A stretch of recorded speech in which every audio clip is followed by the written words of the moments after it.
नम्रता, मेरी दवा लेके आओ, 10:30 बज गए हैं। आई माँ जी।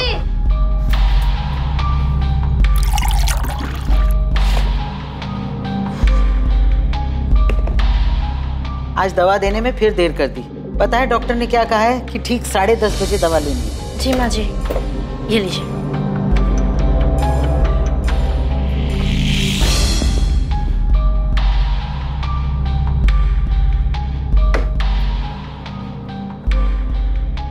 इतनी रात को कहाँ जा रही है रचना? घूमने जा रही हूँ माँ जी। बाय दीदी। समीर, समीर जल्दी चलो, देर हो रही है। समीर भैया, आप इतनी रात को कहाँ जा रहे हो घूमने? आप ही की बहन को सैर कराने ले जा रहा हूँ भाभी। हाँ हाँ ठीक है, और मैं फिर से बोल रही हूँ, समीर के सामने कुछ भी मत बोलना। हाँ, रखती हूँ। क्या बात है, बड़े खुश लग रहे हो? किससे बात कर रहे थे? अरे क्लाइंट से मीटिंग की बात चल रही थी काफी टाइम से, आखिरकार मान ही गया। क्या बात कर रहे हो, रचना मान गई? फिर से वही बात, तो मुझ पे शक क्यों करते हो कल्पना? तुम इतना झूठ क्यों बोलते कपिल? अच्छा तुमसे बातें नहीं करनी, बाहर में जा दूं। हाँ हाँ जाओ जाओ, रचना को इतना वेट कराना ठीक नहीं है, जाओ। अब तुम ऐसे ही मेरी सारी बात मानते रहो, फिर देखना हम कहाँ से कहाँ पहुँच जाएंगे। तुमने घर पर किसी को बताया तो नहीं ना कि हम कहाँ जा रहे हैं? नहीं।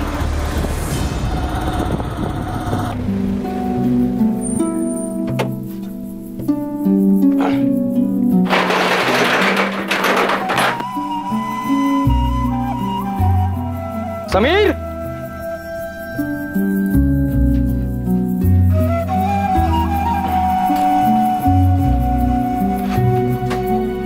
समीर नहीं है क्या? वो रचना को लेकर बाहर गया है। आज आपको काफी देर हो गई आने में। हाँ वो देर हो गई। सोचा था शादी के बाद समीर जिम्मेदार बन जाएगा, लेकिन रचना ने तो उसे और बिगाड़ दिया। ना खर्च पे लगाम है और ना जुबान पर। उसकी माँ ने उसे कुछ सिखा कर नहीं भेजा क्या?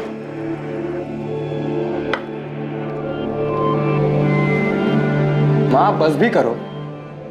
और वैसे भी समीर तो पहले से ही ऐसा है, उसने कब जिम्मेदारी उठाई? हाँ लेकिन रचना को उसे समझाना चाहिए ना। अब तक दोनों घर नहीं लौटे। मैंने बेटा, उसका वो दोस्त है ना मनु, उसे फोन कर, उससे पूछ, कुछ पता तो लगे दोनों कहाँ गए हैं। अब इतनी रात को क्या फोन करूं माँ? और ये कोई नई बात तो है नहीं, आ जाएंगे वो। दोनों के फोन बंद आ रहे हैं, तू पता कर, वरना मुझे नींद नहीं आएगी।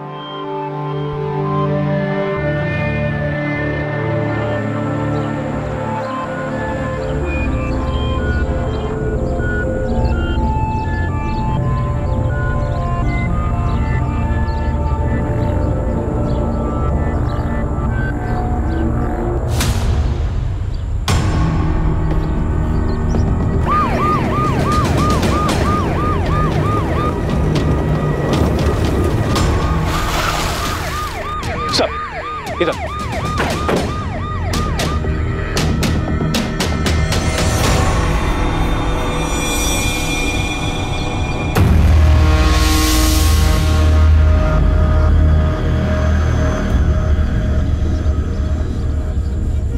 सर जेब में न वॉलेट है, न कोई आईडी प्रूफ, फोन भी नहीं।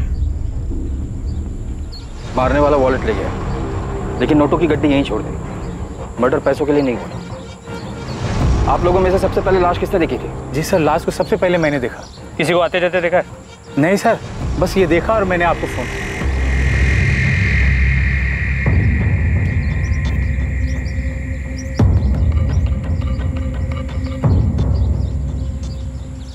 कपड़े फटे हुए, शायद रेप हुआ है। सर आसपास कोई मोबाइल या पर्स नहीं मिला। कपड़ों से अच्छे घर की लड़की लगती है, पर शादीशुदा है, गले में मंगलसूत्र है। एक शादीशुदा औरत अकेले यहाँ क्या कर रही थी? तो हो सकता है वो यहाँ किसी और के साथ आई हो, उसी ने इसे मारा हो।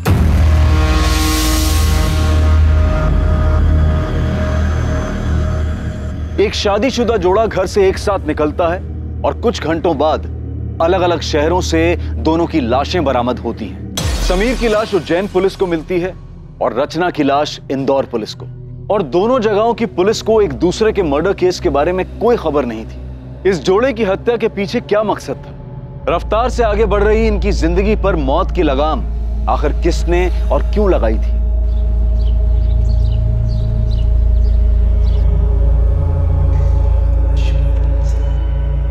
नम्रता दीदी, दीदी क्या हुआ, कहाँ खोई हुई हो? समीर और रचना कल रात से वापस नहीं आए, उन्हीं के बारे में सोच रही थी। तेरा भाई अभी तक घर नहीं लौटा है, रात से सुबह हो गई है। चिंता मत करो माँ, आ जाएंगे दोनों। मन्नू को भी बोल दिया मैंने पता करने को। सुनिए, मुझे भी उनकी फिक्र हो रही है, उसे इतनी देर तक बिना बताए। अरे यार, बेकार में ही घबरा रहे हो तुम दोनों। विनय, तो अभी के अभी पुलिस स्टेशन जाओ और रिपोर्ट लिखवा। पर मैं कह रहा हूँ, बेकार में चिंता कर रहे हो तुम दोनों। कुछ नहीं हुआ होगा समीर और रचना को। लड़की को गला दबाकर मारा गया है। किसी मजबूत हाथों ने जोर से गला दबाया होगा, जिस वजह से विंड पाइप चोक हो गई। मौत का वक्त कल रात करीब 11 से 1 बजे के बीच। पहले लड़की को बेहोश किया गया है, फिर गला दबाया गया है। पहले इसे बेहोश किया फिर मारा है? जी हाँ, लड़के के ब्लड में नशीली दवा के ट्रेसेस मिले। विक्टिम के कपड़े फटे हुए थे। रेप? उसके लिए मुझे डिटेल में पोस्टमार्टम करना होगा। लड़की के प्राइवेट पार्ट्स में इंजरीज हैं जो फोर्स सेक्स के कारण होती है। अभी दावे से कुछ नहीं बोल सकता। सर, लड़की की फोटो को आसपास के सभी थानों में भिजवाया है, और कहीं भी कोई मिसिंग कंप्लेंट होगी तो जल्दी पता चल जाएगा।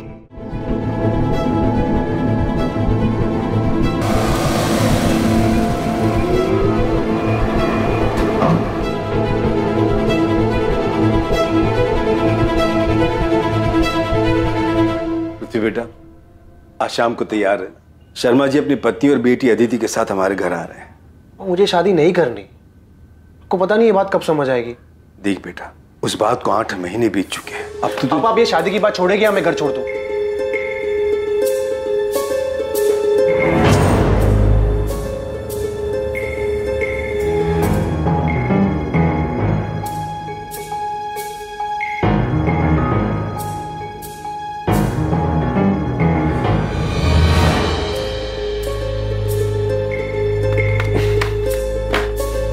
विनय भैया पुलिस स्टेशन गए हैं शिकायत लिखवाने।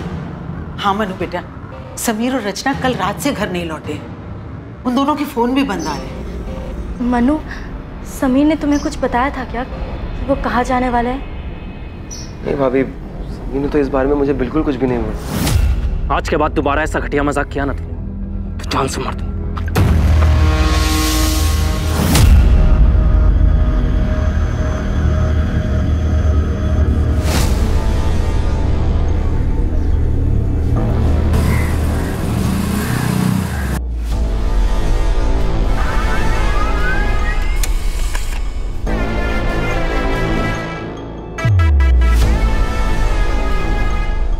उज्जैन पुलिस को इसकी लाश भी 18 सितंबर को मिली।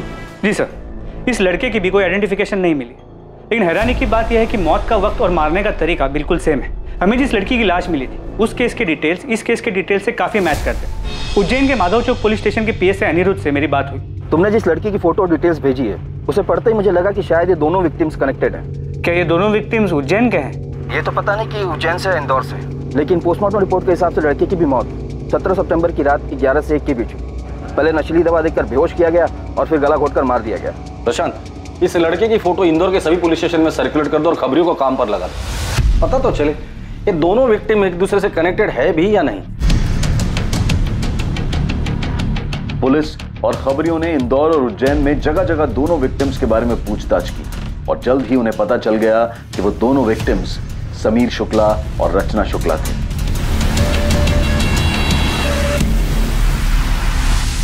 हाँ सर, समीर मेरा छोटा भाई और रचना उसकी पत्नी। सर, कुछ खबर मिली उनकी? वो लोग 2 दिन से घर नहीं आए हैं। ढूंढेंगे कैसे? आप लोगों ने उनकी मिसिंग कंप्लेंट भी नहीं लिखवाई। ये क्या कह रहे हैं आप? विनय ने खुद जाकर थाने में रिपोर्ट लिखवाई थी। माँ, मुझे लगा कि थोड़ा रुक जाता हूँ, शायद वो दोनों अपने आप ही वापस आ जाएं। तो तूने मुझसे झूठ क्यों बोला? सर, समीर और रचना अब कहाँ हैं? हमें उन दोनों की डेड बॉडीज मिली। क्या? क्या? समीर, समीर,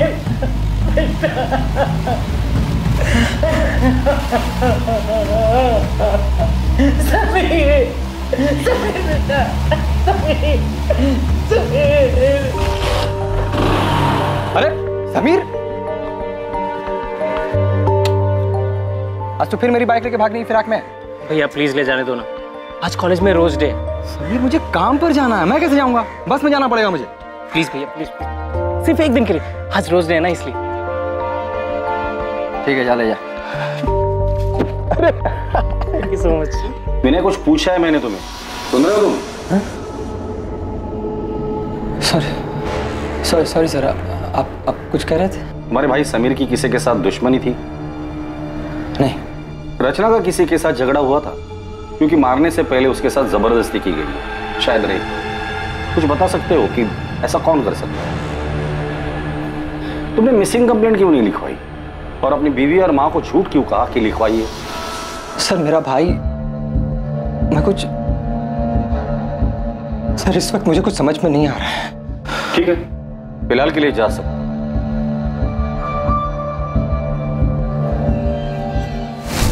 ये विनय वाकई में इतना प्यार करता था या एक्टिंग कर रहा है? ये समीर और रचना, इनका कत्ल एक ही तरीके से हुआ है, लेकिन इनकी डेड बॉडीज हमें अलग अलग शहरों में मिली। सर ये सब कुछ पूरे प्लानिंग से किया गया है और शायद एक से ज्यादा लोग शामिल। ये शुक्ला परिवार के भाइयों के बीच रिश्ता कैसा था ये पता करो, क्योंकि अक्सर जब रिश्तों में लाइन क्रॉस होती है ना, न्यूज़पेपर की हेडलाइन बन जाती है।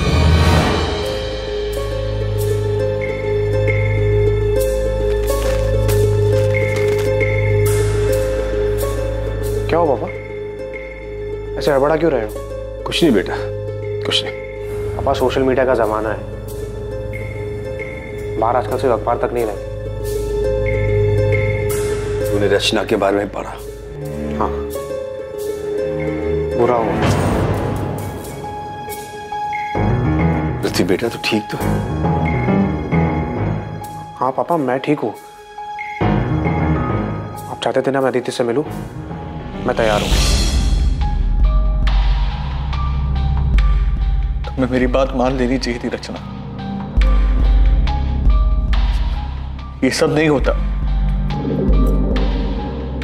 क्या हुआ?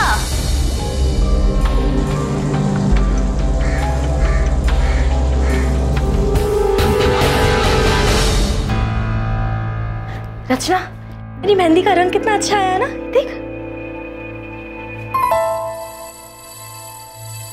तू रो रही है?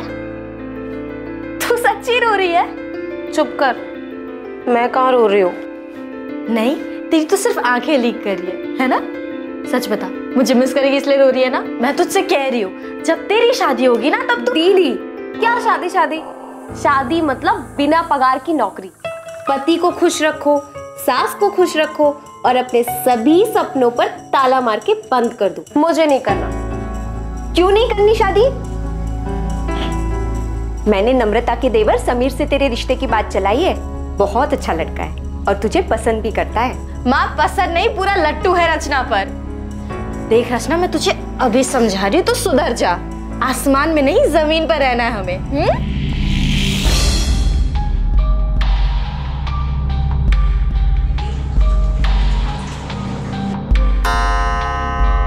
माँ जी, आपकी दवाई का वक्त हो गया।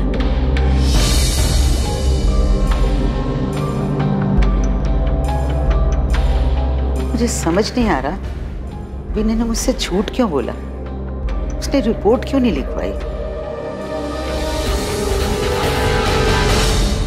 मोनू, तुम समीर के बचपन के दोस्त हो, उसे अच्छे से जानते हो। हाल फिलहाल में उसका किसी के साथ लड़ाई झगड़ा या कहासुनी हुई थी? आज के बाद दोबारा ऐसा घटिया मजाक किया ना तो जान से मार दूंगा। नहीं सर, इस बारे में तो मैं कुछ नहीं जानता। लेकिन आपको एक बात बताना चाहता हूँ, समीर और विनय भैया के रिश्ते के बारे में। साहब, विनय भैया और समीर के बीच में पहले तो सब कुछ ठीक था, लेकिन 8 महीने पहले जब से समीर और रचना की शादी हुई तब से सब कुछ बदल गया। लेकिन रचना तो विनय की बीवी नम्रता की सगी बहन थी ना? जी सर, लेकिन नम्रता भाभी और रचना में बहुत फर्क था। जहाँ भाभी ने आज तक पूरे परिवार को संभाल के रखा, वहीं रचना ने उन्हें आते ही अलग कर दिया। माँ, मुझे समझ नहीं आ रहा है कि आज इतने सालों बाद अचानक मेरी दुकान और आपका टिफिन बिजनेस वाली बात क्यों उठ रही है? क्योंकि समीर को अपने हक का एहसास हो गया है जीजा जी। हक का एहसास तो तुमने करवा दिया रचना, तो अब लगे हाथ इसे जिम्मेदारी का एहसास भी करा दो। एहसास तो आपको होना चाहिए ना जीजा जी। समीर कोई छोटा बच्चा नहीं है जो आप उस पर अपना हुक्म चलाते रहे और वो चुपचाप सुनता रहे। रचना, ये कोई तरीका है अपने जीजा जी से बात करने का? तरीका तो इनका गलत है दीदी। छोटे भाई का हक छीन रहे हैं ये। मैं हक छीन रहा हूँ अपने छोटे भाई का? सही तो कह रही है भैया, क्या गलत कहा रचना ने? लेकिन समीर भैया, इन दोनों से कुछ बोलने का कोई फायदा नहीं है। इसके बाद से उनके घर में काफी तनाव रहने लगा। आपने खाना नहीं खाया तो दूध तो पी लीजिए। माँ ने कुछ कहा क्या तुमसे? विनय ने मुझसे झूठ क्यों बोला? उसने रिपोर्ट क्यों नहीं लिखवाई? नहीं, मगर आपने पुलिस में शिकायत क्यों नहीं की? तुम मुझ पे शक कर रही हो? विनय देखिए, मैं आपका दर्द समझती हूँ। मैं भी रचना से उतना ही प्यार करती थी जितना आप समीर से। सर ये समीर के कॉल रिकॉर्ड बिल्कुल क्लीन है, लेकिन सर रचना के कॉल रिकॉर्ड्स में ये एक नंबर है जिससे बार बार कॉल्स आते हैं। सर ये नंबर किसी कपिल चौकसी के नाम पे रजिस्टर्ड है। सर फिलहाल ये नंबर स्विच ऑफ है, लेकिन हमें कपिल चौकसी का एड्रेस मिल गया। और ये नंबर जिस पर रचना की आखिरी बार बात हुई थी, ये किसका है? और मैं फिर से बोल रही हूँ, समीर के सामने कुछ भी मत बोलना। सर ये नंबर किसी हरीश अय्यर के नाम पे रजिस्टर्ड है। फिलहाल ये नंबर स्विच ऑफ है और इसका एड्रेस फेक है। इस कपिल चौकसी को उठाकर लेकर आ और हरीश अय्यर के बारे में पता कर।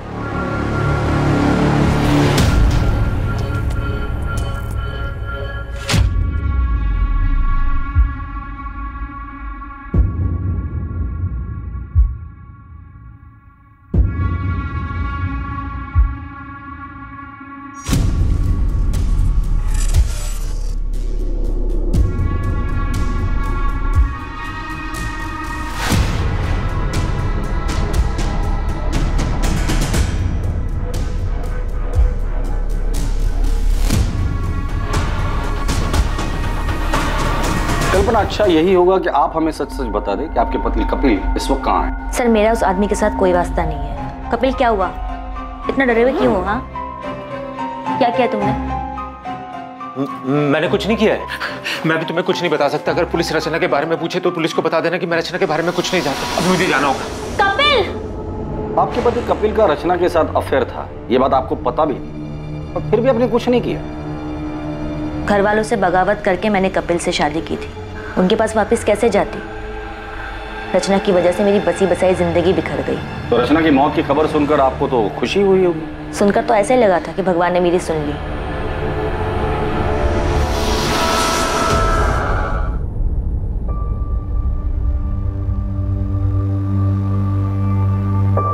मैं तुमसे प्यार करने लगा हूँ। शादी करोगे मुझसे?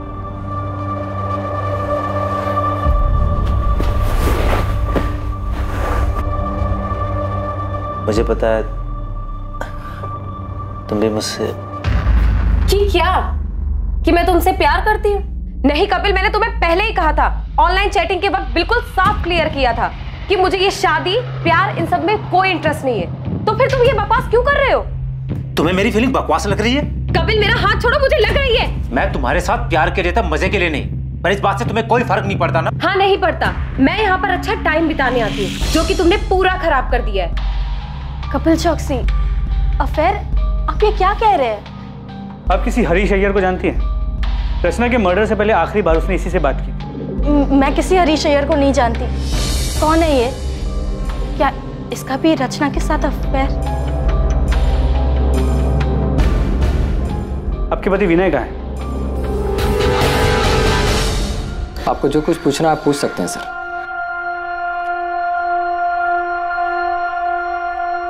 नम्रता, उस रात विनय काफी देर से घर लौटा था ना?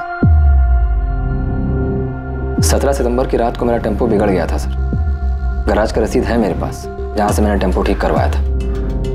समीर और रचना 17 सितंबर को गायब हुए और 20 सितंबर तक तुमने उनकी मिसिंग कंप्लेंट नहीं लिखवाई थी। क्यों?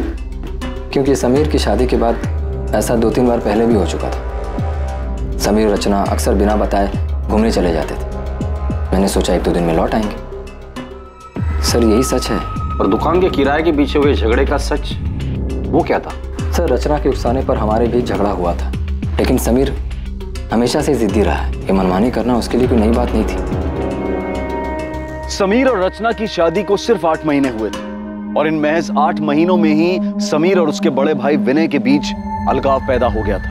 ये बात भी सामने आई थी कि शायद रचना का किसी कपिल चौकसी के साथ अफेयर था, लेकिन अब जो खबर सामने आने वाली थी वो शुक्ला परिवार को पूरी तरह से झकझोर कर रख देने वाली थी। तुझे क्या लगा था? तू बताएगा नहीं तो हमें पता नहीं चलेगा? बोल, समीर के मर्डर से एक दिन पहले तुम दोनों का किस बात को लेकर झगड़ा हुआ था? आज के बाद दोबारा ऐसा घटिया मजाक किया ना तो जान से मार दूं। तुझे भरोसा नहीं है ना मेरी बात पे? ये देख अपनी आंख से। ऐसा क्या था उस वीडियो में कि समीर के होश उड़ गए? बता दो। रचना का सच जो इत्तेफाक से मेरे सामने आ गया। सर वो कुछ 3-4 हफ्ते पहले मेरा दोस्त पंकज इंदौर से आया हुआ था।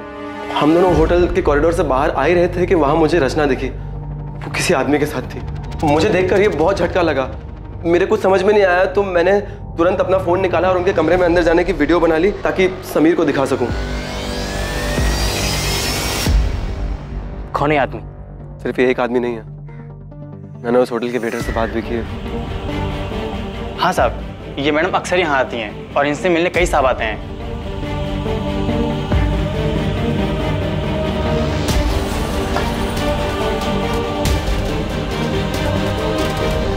मुझे काफी दिन तक समीर को सच बताने की हिम्मत ही नहीं हुई, लेकिन फिर मैंने सोचा कि उसे सच बताना भी जरूरी है, तो मैंने उसे 16 सितंबर को सब सच बता दिया।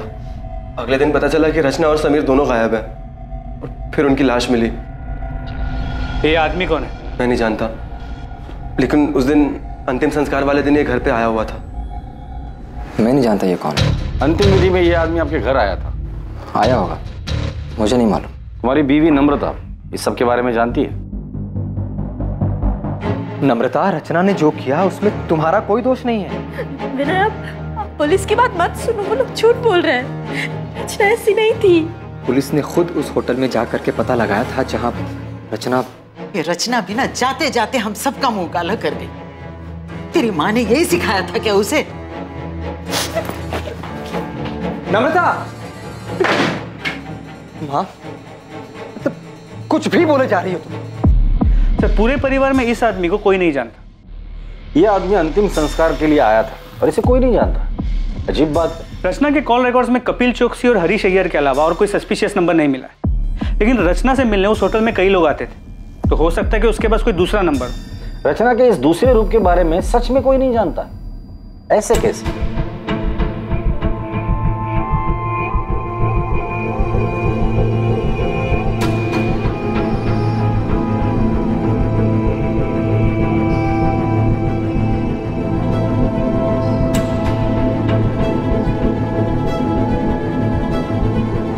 रचना की जिंदगी का सच आखिर था क्या, और इस डबल मर्डर के पीछे कौन था और उसका मकसद क्या था, और कितने लोगों को रचना का सच पता था?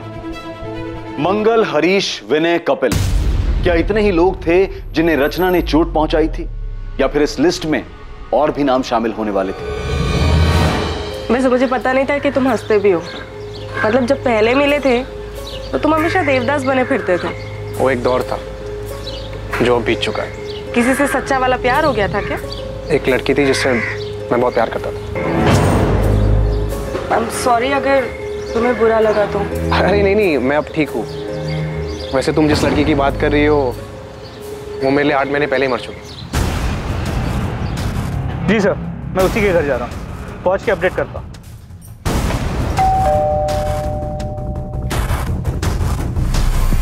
अंदर कमरे में है। बोल। सर, मैंने रचना को नहीं मारा। तो फरार क्यों हो गया था तू? मुझे लगा कि सारा शक मेरे ऊपर जाएगा। मैं उससे प्यार करता था सर, मैं उसको क्यों मारूंगा? अच्छा आशिक है रे तू।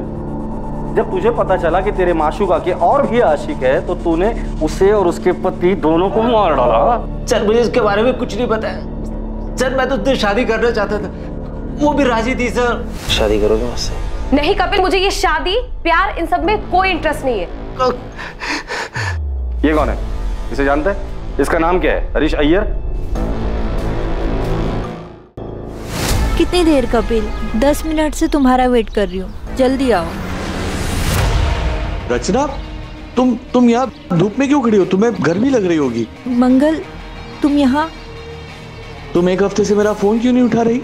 वो मैं कॉल करने ही वाली थी तुम्हें। मुझे लगा ही, इसीलिए मैं नया फोन लेने निकला था। वो पुराना फोन मैंने तोड़ दिया ना, वो यहाँ मार के। क्यों? वो तुम फोन नहीं उठा रही थी तो गुस्सा आ गया, गुस्से में मैंने यहाँ मार के तोड़ दिया फोन। बस 2 मिनट रुक जाओ प्लीज। हाँ रचना,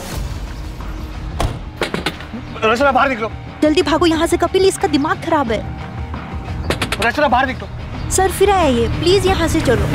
रचना, रचना। कौन था ये? अरे मंगल वर्मा नाम है इसका।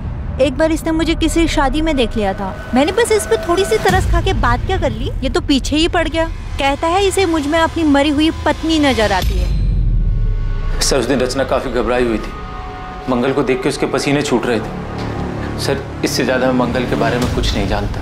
सर खबरी जाकिर मंगल वर्मा की खोज पे लग गया है, जल्दी कुछ पता चल जाएगा। और होटल के रजिस्टर में जो भी नाम और पता था सब फर्जी था। ये कपिल खुद को बचाने के लिए झूठ भी बोल सकता है, कहानी सुनाकर अपनी करनी मंगल वर्मा पर डाल रहा है। पृथ्वी बेट,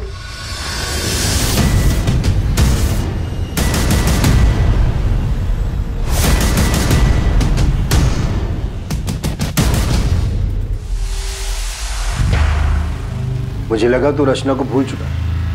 भूल चुका हूं मैं पापा, शायद वो ऐसे ही खुल गया होगा। कुछ काम था आपको? मैं तो यहाँ अदिति के साथ तेरी शादी की बात करने आया था। और तू? और मुझे अदिति पसंद नहीं आई, मैं शादी नहीं कर सकता उसके साथ। साहब ये मंगल वर्मा है ना साहब, ये बलबीर नगर में रहता है, नियति अपार्टमेंट्स करके बिल्डिंग है, वहीं रहता है।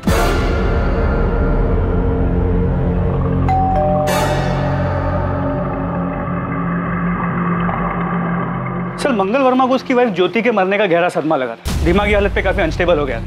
इनफैक्ट काफी टाइम तक वो अस्पताल में था जहाँ पे उसका ट्रीटमेंट चल रहा था। अभी 1 साल पहले हॉस्पिटल से डिस्चार्ज हुआ है। उसके डॉक्टर ने बताया कि कभी कभी वो आपे से बाहर हो जाता है, काफी वायलेंट हो जाता है, लेकिन किसी भी पुलिस स्टेशन में उसकी कोई वायलेंट या क्रिमिनल हिस्ट्री नहीं मिली। तुम रचना से कैसे मिले? उसे पहली बार मैंने एक शादी में देखा था। उसे देखकर ऐसा लगा कि उसके रूप में मेरी ज्योति वापस आ गई, इसीलिए मैं उससे बात करने लगा, फिर उसे मिलने लगा। बिल्कुल ज्योति की तरह रखता था मैं उसे। वाह, थैंक यू सो मच। खुश हो ना? बहुत ज्यादा। अच्छा मंगल, अब मुझे निकलना होगा, बहुत देर हो रही है। हाँ अभी मत जाओ ना प्लीज। एक काम करते हैं, हम ना शादी कर लेते हैं, फिर तुम्हें कहीं जाने की जरूरत ही नहीं पड़ेगी। हाँ हाँ बिल्कुल, लेकिन इस बारे में हम बाद में बात करें। कब?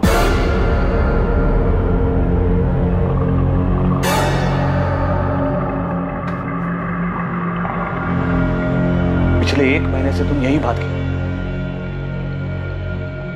क्या क्या प्रॉब्लम क्या है? तुम्हारी जिंदगी में कोई और है? तुम मुझसे प्यार नहीं करती? छोड़ना चाहती हो मुझे? नहीं, तुम धोखा नहीं दे सकती। रचना तुम मेरी बीवी हो, सिर्फ मेरी बीवी हो रचना। मंगल, मंगल क्या कर रहे हो? मंगल, मंगल, मंगल मेरी बात सुनो मंगल, इसे फेंक दो मंगल। शादी करोगी मुझसे? वरना?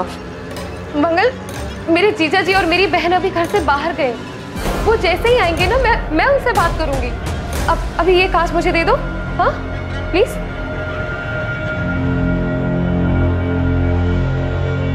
उस दिन के बाद मेरी रचना से कोई बात ही नहीं हुई। बहुत फोन किए मैंने उसे, लेकिन इसने उठाया ही नहीं। रचना के साथ कौन से नंबर पर बात होती थी तुम्हारी? 4441121। रचना ने बेवकूफ बनाया तुम्हें। तुम यहाँ उसे महंगे महंगे तोहफे देते रहे और वो वहां तुम्हारे साथ साथ 4 और लोगों को भी घुमा रही थी। रचना के बारे में ऐसे बात मत करो प्लीज। ये हम नहीं, पूरा इंदौर बोल रहा। तुम नहीं जानते? अरे तुम्हारे जैसे कई आशिक है उसके, उनमें से एक यहाँ जेल में भी है। कहता है कि वो रचना से प्यार करता था और रचना भी उससे प्यार करती। तुम जिस होटल में रचना के साथ जाते थे, रचना वहां और लोगों के साथ भी जाती थी। रचना सिर्फ मेरी थी, उसके बारे में बकवास नहीं समझे? उसके बारे में बकवास मत करना। रचना सिर्फ मेरी थी, बकवास बात मत करो। सर सिर्फ रचना के एक चक्कर के बारे में सुन के इतना वायलेंट हो सकता है रचना के प्रोस्टिट्यूशन के बारे में पता चल गया और इसी ने उसे मारा। तुम सही कह रहे हो। मंगल रचना से जिस नंबर पर बात करता था उस नंबर का सीडीआर निकलवाओ, उसमें रचना के और भी क्लाइंट्स के नंबर होंगे, उनसे बात करो, उनका बैकग्राउंड चेक करो। अभी तो सिर्फ 2 ही आशिक मिले हैं, पता नहीं लाइन में और कितने आशिक खड़े होंगे। तुमने भागकर अपने पैरों पे कुल्हाड़ी मार ही ली थी। वो तो मैंने सही टाइम पर पुलिस को बुलाकर तुम्हें सब कुछ बर्बाद करने से रोक लिया। आगे अपने बयान पर डटे रहना। और अगर मुझ पर भरोसा हो गया हो तो जैसा जैसा मैं कहूँ ठीक वैसा वैसा करना। जैसा तुम कहोगी वैसा ही करूंगा, बस मुझे यहाँ से निकाल लो। मैं तुमसे वादा करता हूँ दुनिया का सबसे अच्छा पति बन के दिखाऊंगा।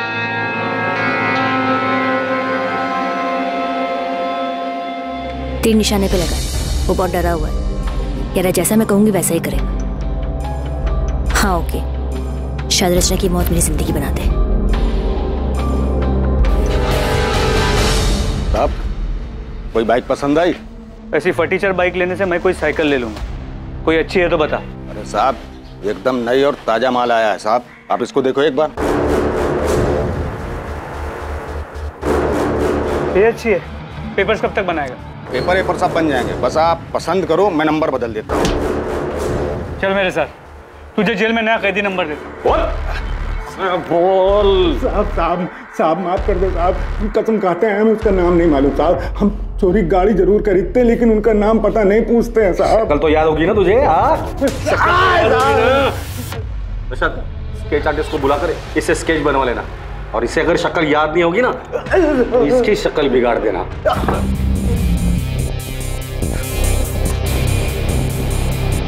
संदिग्ध कई थे, किसी का नाता समीर से था तो किसी का रिश्ता रचना से। असली मुजरिम जो भी था वो दोनों से जुड़ा हुआ और शायद दोनों से ही चोट खाया हुआ था। पर कुछ लोग ऐसे भी थे जो अब भी पर्दे में थे और इसीलिए वो पुलिस के शक के दायरे से भी बाहर थे। उनके इरादे, उनकी मंशा अब भी गुप्त थी, लेकिन जल्द ही सारे नकाब उतरने वाले थे और सच सामने आने वाला था।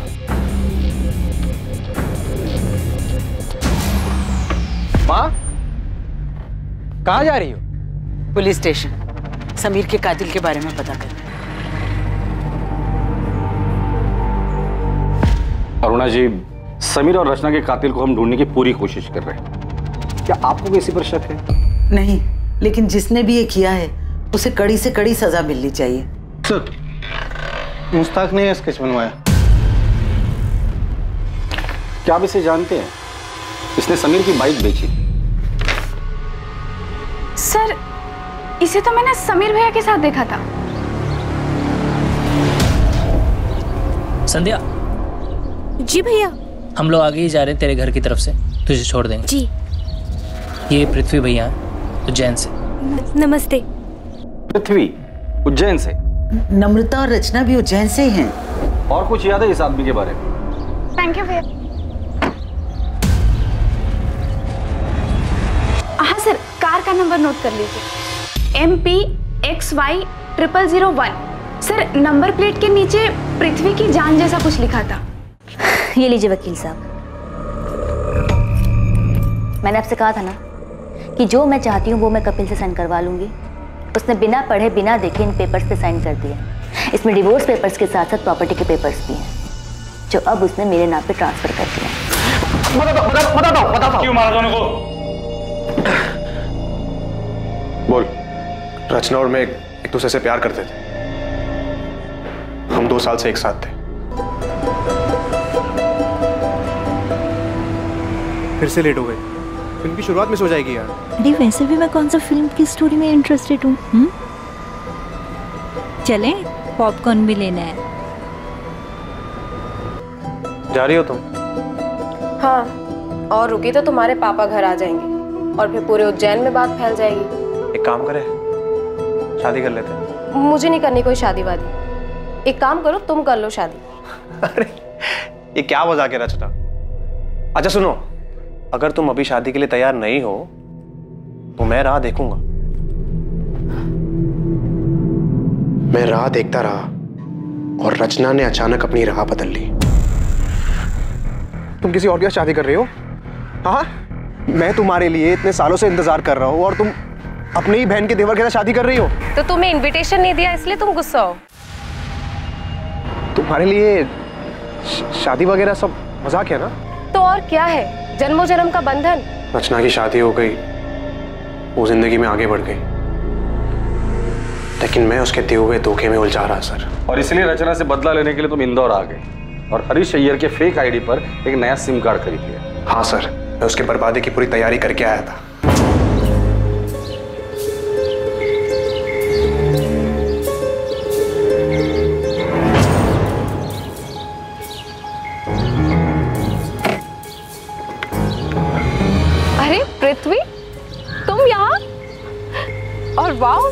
क्या रूप है। बाय द वे, ये समीर है, मेरे पति। हाय पृथ्वी। समीर, ये पृथ्वी है, मेरा कॉलेज फ्रेंड। मैंने समीर से दोस्ती कर ली। मैंने बताया कि इंदौर में पापा की जमीन है, जिसे मैं बेचने आया हूँ। मैंने जमीन का भाव इतना कम बताया कि रचना और समीर दोनों लालच में आ गए। फिर जमीन दिखाने और टोकन देने के बहाने मैंने उनको बुलाया।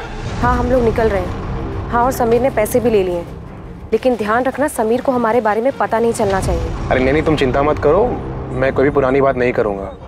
मुझे सिर्फ बिजनेस करना है। हम डिनर करके प्लॉट देखने जाएंगे और फिर डील वहीं पे फाइनल कर देंगे। हाँ हाँ ठीक है। और मैं फिर से बोल रही हूँ, समीर के सामने कुछ भी मत बोलना।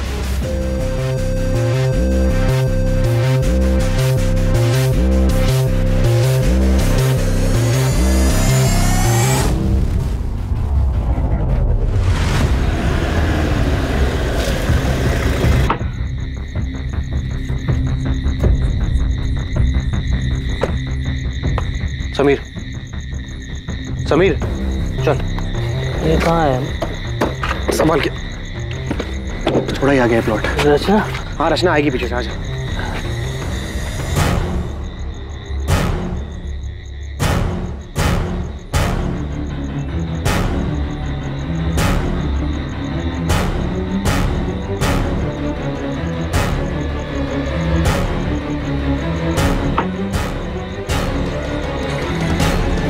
समीर, समीर कहाँ है?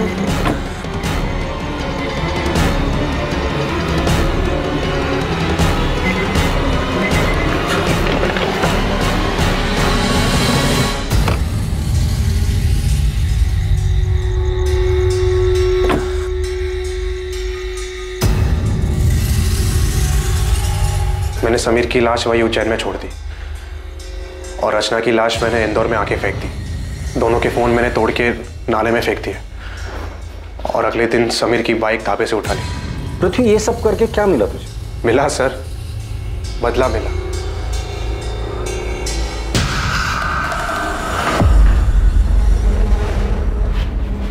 एक मिनट, तुम्हें कैसे पता चला कि समीर और रचना के पास इतना सारा पैसा है कि वो तुम्हारी जमीन खरीद सकते हैं? सच सच बता, ये सारी प्लानिंग तूने अकेले नहीं की थी? सर, मुझे बताया गया था कि उनको दुकान का किराया मिलता है, वो कहाँ जाते हैं, कहाँ घूमते हैं, इन सब की डिटेल बताई गई थी। सच सच बता दे, कौन है इस केस का मास्टरमाइंड? सर, ये पृथ्वी सच कह रहा है या अपना किया किसी और के सर पे डाल रहा है? अगर ये पृथ्वी झूठ बोल रहा है तो हमारे पास कोई सबूत नहीं, लेकिन अगर ये पृथ्वी सच भी बोल रहा है तो हमें उसका कन्फेशन चाहिए होगा। लेकिन मुझे लग रहा है कि ये पृथ्वी हमारे साथ खेल खेल रहा है। सच जानने के लिए हम भी खेल खेलते। उठा दे उसको। पृथ्वी ने सब कबूल कर लिया, तेरी बारी है। अरे मैंने कुछ नहीं किया सर। सर, मेरे पति ऐसा नहीं कर सकते। पृथ्वी ने खुद विनय का नाम लिया है। झूठ बोल रहा है पृथ्वी, मेरे पति ऐसा कर ही नहीं सकते। आपके सामने ही आपके पति से हम सच उगलवाते हैं। चलिए बोल, चल बोल। विनय, विनय आप ठीक है ना? इन्होंने आपको कुछ किया तो नहीं? अब तक तो कुछ नहीं किया है, लेकिन आगे का वादा नहीं कर सकते। बेहतर यही होगा कि तू सच बता दे। मैंने कुछ नहीं। तू ऐसे नहीं बोलेगा, लगता है सच उगलवाने की स्पेशल ट्रीटमेंट तुझे देनी ही पड़ेगी। सर मेरा मैंने मरवाया रचना और समीर, इन्हें कुछ नहीं पता, इन्होंने कुछ नहीं किया। ये तो क्या कह रही है नम्रता? सच बोल रही है वो। सारा सच हम पहले से ही जानते थे, बस वही सारा सच हम तुम्हारे मुंह से सुनना चाहते थे। इसीलिए तुम्हारे पति विनय को पकड़ने का नाटक हम लोगों ने किया था। सारी कहानी बताओ, सारा प्लान बताओ। सारा प्लान मेरा था। मैं नहीं चाहती थी कि रचना और समीर जिंदा बचे, पर इसके लिए मुझे किसी की मदद की जरूरत थी। तुम्हारा ध्यान कहाँ था? नहीं था। नम्रता, रचना कितनी देर लगा दी यार आने में। मम्मी से कितना झूठ बोलूं तेरे लिए? तो क्या सच बता दोगी? मुझे डांट खाने दोगी? और फिर मैं पृथ्वी मेरे प्यार से कैसे मिलूंगी? नहीं, ऐसे नहीं है दीदी। अगर ऐसा नहीं है तो फिर हम कल का भी प्लान बना लें। आप संभाल लोगी ना? हाँ संभाल लूंगी, तू नाटक बंद कर। नम्रता, थैंक यू सो मच। अगर तुम नहीं होती तो मैं से रोज मिल भी नहीं पाता। मैं पृथ्वी और रचना के रिश्ते के बारे में कॉलेज से जानती थी। मुझे पता था पृथ्वी उससे कितना प्यार करता था और अब भी करता है। इसलिए मैंने तय किया और पृथ्वी से मिलने चली गई। नम्रता, हाय। आओ ना अंदर। तुम्हें याद है पृथ्वी, कॉलेज में तुम मेरे तेल वाले बालों का कितना मजाक उड़ाते थे। चंपू चाची के नाम से सब जानते थे तुम्हें। चंपू चाची? और वो नाम मैंने रखा था। क्या दिन थे ना वो। याद है तुम रचना के कितने दीवाने थे। नम्रता, रचना की बात फिर कभी मत उठा। मैं अभी भी तकलीफ में हूँ और उसे बुला नहीं पाया हूँ। I am sorry, I understand. Rachna ने तुम्हें बहुत चोट पहुंचाई है और वो आज भी वही कर रही है। शादी उसने समीर के साथ की है मगर सुहागरात सबके साथ मना रही है। पृथ्वी, क्या किया तुमने? कट गया हाथ।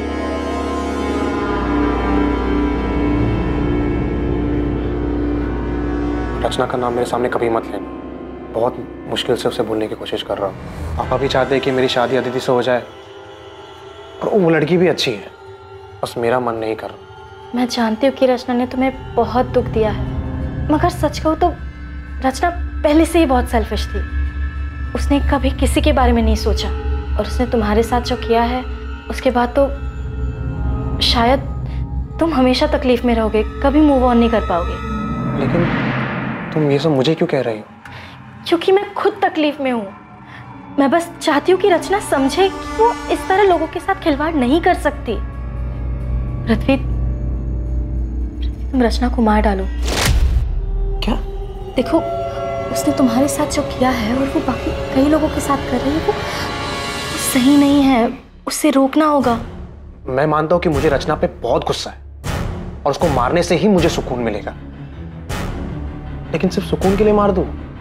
पूरा रिस्क मेरा और फायदा सिर्फ तुम्हारा हो रहा है, मेरा कुछ फायदा नहीं हो रहा है यहाँ पे। तुम्हें मुझसे जो फायदा उठाना उठा,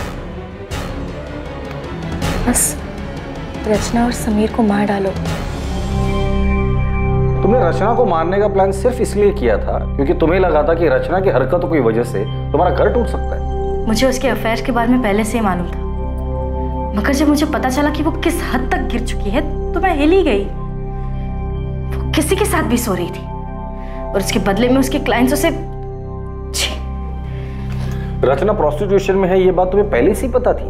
मेरी टिफिन सर्विस की हेल्पर संध्या, उसका पति उसी होटल में काम करता था जहाँ रचना जाके। मैंने रचना को कई बार समझाने की कोशिश की। हाँ, धंधा करती हूँ। धंधा तो सभी करते हैं ना दीदी, आप भी तो टिफिन का धंधा करती हैं, पेट की भूख मिटाती हैं और मैं शरीर की, और इसमें साथ साथ कमाई होती है दीदी, वो अलग।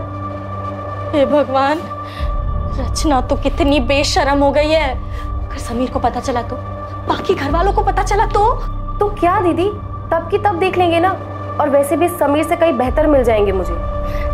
रचना, तेरे साथ साथ मेरा भी नाम जुड़ा हुआ है। तेरी हरकतों की वजह से मेरा घर टूट जाएगा। अरे हमारे परिवार की बदनामी होगी सो अलग। रचना, माँ को मरे 1 साल भी नहीं हुआ है, सोच उनकी आत्मा को कितनी ठेस पहुंचेगी।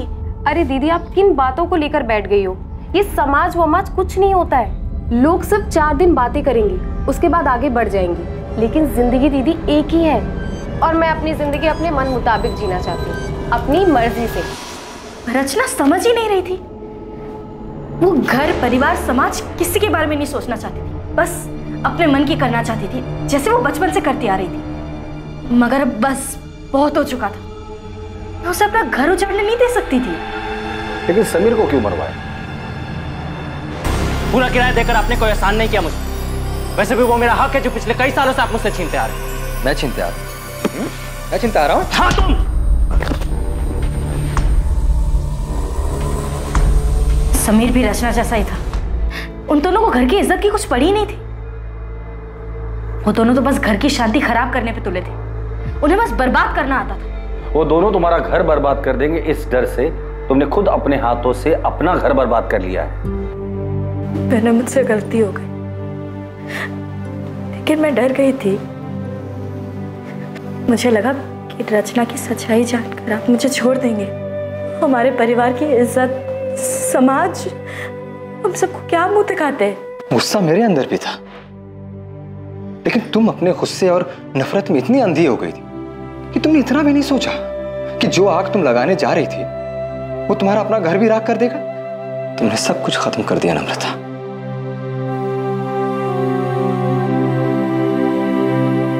नम्रता शुक्ला और पृथ्वी त्यागी पर आईपीसी की धारा 302 के तहत हत्या के लिए और धारा 120 के तहत साजिश के चार्जेस लगाए गए। पृथ्वी पर बलात्कार के लिए धारा 376 भी लगाई गई है और दोनों इस वक्त न्यायिक हिरासत में हैं। रचना का शादी और समाज की मर्यादाओं की परवाह किए बिना बेलगाम जीना नम्रता को मंजूर नहीं था। नम्रता को जो डर था उसके लिए वो अपने पति से बात कर सकती थी। कई बार गलत ख्याल हम पर हावी हो जाता है, लेकिन किसी अपने से, किसी करीबी से बात करने से हम वो गलत कदम उठाने से बच सकते हैं। कुछ भी करने से पहले ये जरूर सोचें कि उसका आप पर और आपके परिवार वालों पर क्या असर होगा। अब मैं अनूप सोनी आपसे विदा लेता हूं, फिर मुलाकात होगी एक नए केस के साथ। देखते रहें क्राइम पेट्रोल सतर्क, सोमवार से शुक्रवार रात 11 बजे। और याद रखें, क्राइम और आपके बीच में सिर्फ इतना फर्क है कि आप कितने सतर्क हैं। सतर्क रहें, सुरक्षित रहें। जय हिंद।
आई नहीं दुर्गा। अवंतिका, हाँ काकी। अवंतिका बेटा, वो दुर्गा घर नहीं पहुंची अभी तक। काकी वो चलकर आ रही होगी, हमको वो स्कूल बस में भी नहीं दिखी, और उसके बाद जो बस स्टैंड है वहाँ पर भी हमको नहीं दिखी। शायद उसको देरी हो गई होगी और बस छूट गया। चलते हैं काकी, देर हो रही है।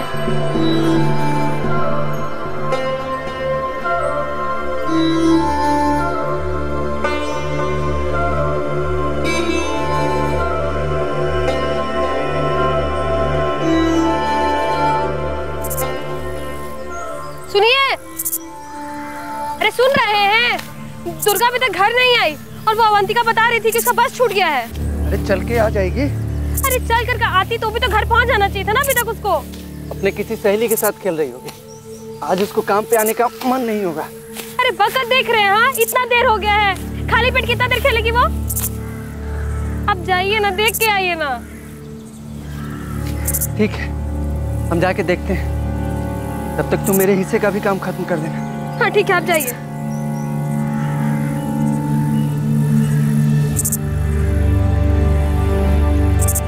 अरे जाइए ना।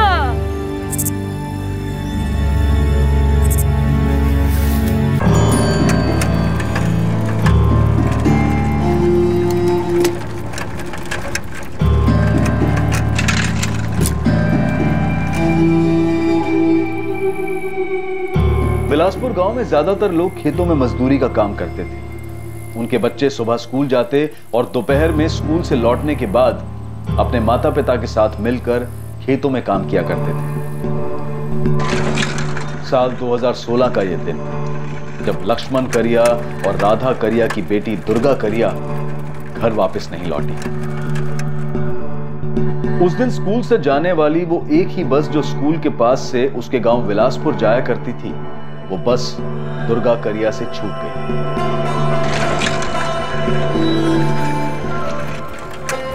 अरे चंदू, हमारी बिटिया दुर्गा अभी घर नहीं पहुंची। दुर्गा तो यहाँ से जा चुकी है। हाँ, उसको थोड़ी देर हो गई थी, लेकिन वो निकल गई। भाई एक बार स्कूल के अंदर जाकर देख लो ना, कहीं मैडम ने तो नहीं रोक लिया उसको। लक्ष्मण भाई, हमने उसको यहाँ से जाते हुए देखा।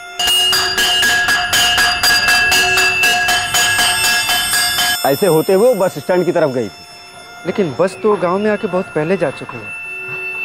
वो अवंतिका जो यहाँ पढ़ती है ना, उसने बताया कि दुर्गा की बस छूट गई थी। तो हमको नहीं पता लक्ष्मण भाई। हाँ, लेकिन इतना पता है कि वो जा चुकी। हाँ, देखे थे हम उसको। बस जाने के आधा पौना घंटा बाद दुर्गा बेटिया यहाँ से तो गई थी। कितना बजे मुकेश? यही कोई 2:15 बजे होंगे।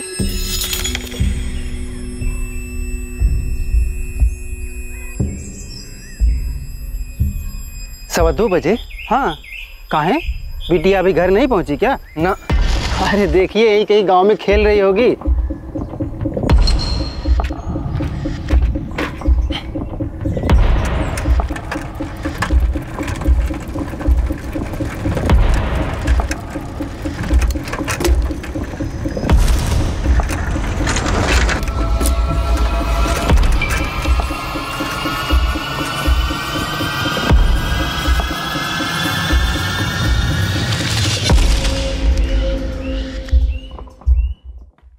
दिन से ढूंढ ही रहे हैं, ऐसे बैठे हम लोग। वो देखो बोर्ड पे हमारी बेटी दुर्गा ही है ना, इसका फोटो हर जगह भिजवा दिया है। शामपुर, बैरीखेड़ा, साइराबाद, शहर में भी भिजवा दिया फोटो। 10 साल की बच्ची है हमारी, 2 दिन हो गए उसको गायब हुए। मुकेश भैया ने कहा था कि उन्होंने दुर्गा को गांव के रास्ते जाते हुए देखा था। हाँ, हमको भी यही बताया उस चाय वाले मुकेश ने। अब हवा में से निकाल कर तो नहीं ला सकते ना तुम्हारी दुर्गा को। हमने स्कूल में जाकर भी पूछताछ की थी, बड़े साहब भी साथ में थे। जी हाँ सर, दुर्गा स्कूल आई थी 13 अक्टूबर को, जैसे गांव के और बच्चे आते हैं उनके साथ आई थी, और वो स्कूल से गई भी थी। हाँ, थोड़ा लेट हो गई थी। ये बात हमारे चौकीदार चंदू ने बताई थी। चंदू ने उसके माँ बाप को भी यही बताया था। लेकिन अभी तक वो घर नहीं लौटी। बच्ची के साथ कुछ दिक्कत था क्या? होगी भी तो स्कूल से रिलेटेड नहीं हो सकती, क्योंकि घर के लिए वो स्कूल से निकली थी इंस्पेक्टर साहब। स्कूल में किसी टीचर ने डांटा वाटा बच्ची को, कुछ होमवर्क वगैरह ना किया इसलिए? ऐसे डांटेंगे तो इसका ये मतलब तो नहीं कि वो घर जाने की बजाय कहीं और चली जाएगी। पर उस दिन दुर्गा घर तो नहीं पहुंची। अब कितनी बार बताएं साहब, दुर्गा बेटियों की यहाँ से यहाँ इस तरफ गांव की तरफ जाते हुए देखा। घर जाते देखा तो वो लड़की अभी तक घर क्यों नहीं पहुंची? साहब ये हम कैसे बता सकते हैं? उसके पीछे किसी को जाते देखा था? नहीं, इतना ध्यान तो नहीं दिया। इस लड़की के साथ कोई छेड़खानी वगैरह करता था क्या? अब ये हमको कैसे पता होगा साहब? उसके माँ बाप को पता होगा, उनसे पूछिए या गाँव में किसी से पूछिए।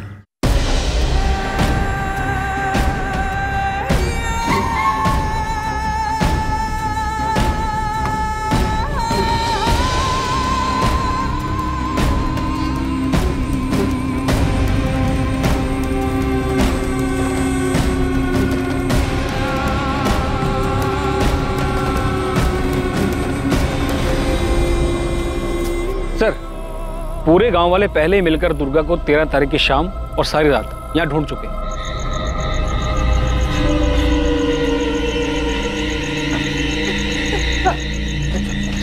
चल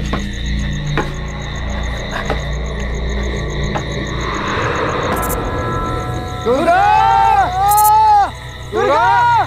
दुर्गा! ओ दुर्गा! ए दुर्गा!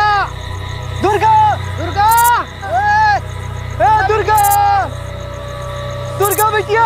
दुर्गा! दुर्गा! दुर्गा! दुर्गा! दुर्गा! ए दुर्गा! दुर्गा! सर, हमने 3 बार पूरा एरिया छान मारा, ना कपड़ा मिला ना स्कूल बैग मिला, कुछ भी नहीं मिला सर। अगर लड़की की लाश होती सर तो दिख जाती।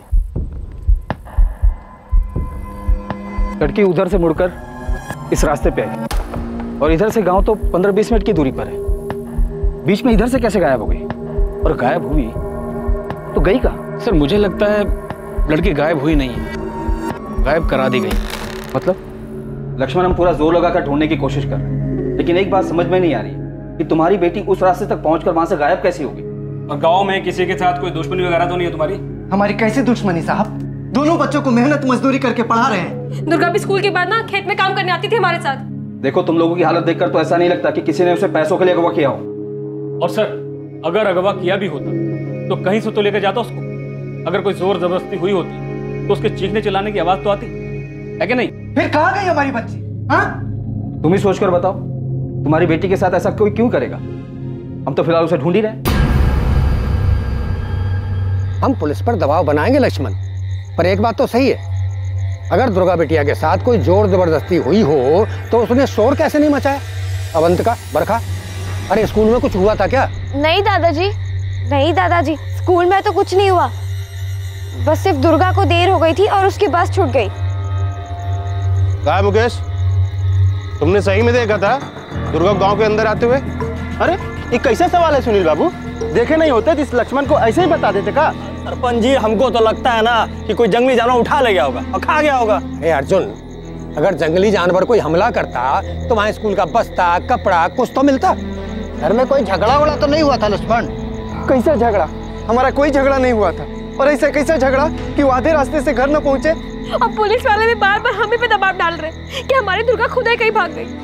अरे 10 साल की बच्ची है, अपनी मर्जी से काहे कहीं जाएगी? सरपंच जी, हमको तो लगता है अपने गांव का ही कोई है जिसने कुछ किया है। लो कर लो बात। सरपंच जी, गांव की बच्ची गायब हुई है और ये अनिल रेवारी गांव के लोगों पे ही उंगली उठा रहा है। लोकेश, तू गांव के लोगों को शहर ले जाकर मजदूरी का काम दिलवाता है। तूने तो कोई दुर्गा के साथ ऐसा वैसा मतलब? सरपंच जी, आप हम पे शक कर रहे हैं? अरे जिसको काम की जरूरत होती है उसको हम मजदूरी का काम दिलाते हैं। काम नहीं रहता है ना तो लोकेश है। किसी की बच्ची को जबरदस्ती उठा के काम पे लगाए हैं क्या आज तक? हाँ तो कर सकते हो ना तुम ऐसा। तो जाके बता दो ना पुलिस को। बताएंगे जाके। अरे जो होगा देख लेंगे। तुम ऐसे उंगली उठा के काम पे। एक मिनट, रुको। हम लोग आपस में ऐसे ही लड़ेंगे झगड़ेंगे तो पुलिस खाक ढूंढेगी बच्ची को? अरे हमारी बच्ची लापता हुई है, कल सब इकट्ठा होकर के थाने चलते हैं और एकजुट होकर के पुलिस के ऊपर दबाव बनाते हैं दुर्गा को ढूंढने का। सही बोल रहे हैं आप।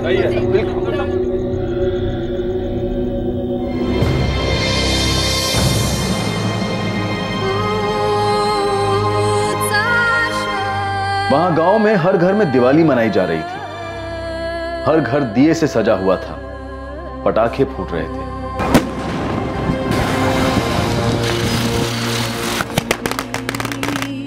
गांव के हर घर के बाहर रंगोलियां बन रही थी, लेकिन दुर्गा के घर एक उदासी भरा अंधेरा छाया था।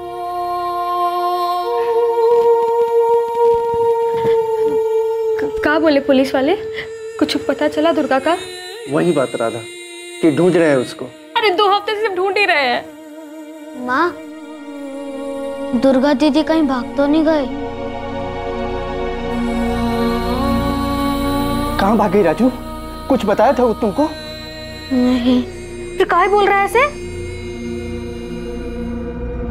लक्ष्मण, ये बता कहीं ऐसा तो नहीं कि तूने अपनी बेटी को कहीं भेज दिया हो? क्या बेटी की बात कर रहे हैं आप?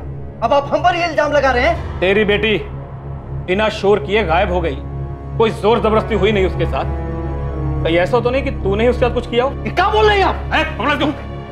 साले तूने ही कुछ किया उसके साथ और यहाँ आके छोटी कंप्लेन लिखवा रहा है। ढूंढ नहीं पा रहे हो हमारी बच्ची को तो किसी पे कुछ भी इल्जाम लगाओगे? ढूंढ नहीं पा रहे हैं क्योंकि तूने ही उसके साथ कुछ किया है, तूने ही कहीं से गायब करवाया है। डालो सालों के अंदर। कम लोग हैं आप सब यहाँ। आप हमारी बच्ची को ढूंढ नहीं पा रहे हो और अपनी नाकामी छुपाने के लिए जिस पर जो मर्जी इल्जाम लगाओगे। अरे हमारी बच्ची है वो। ए लता, हम सुने हैं पुलिस कह रही है कि दुर्गा को उसके बापू ने गायब करवाया है। हाँ। ऐसा कैसे हो सकता है? और लक्ष्मण भैया ऐसा काहे करेंगे? क्या मालूम। अच्छा, हम तो ये भी सुने हैं कि वो जो लोकेश है ना।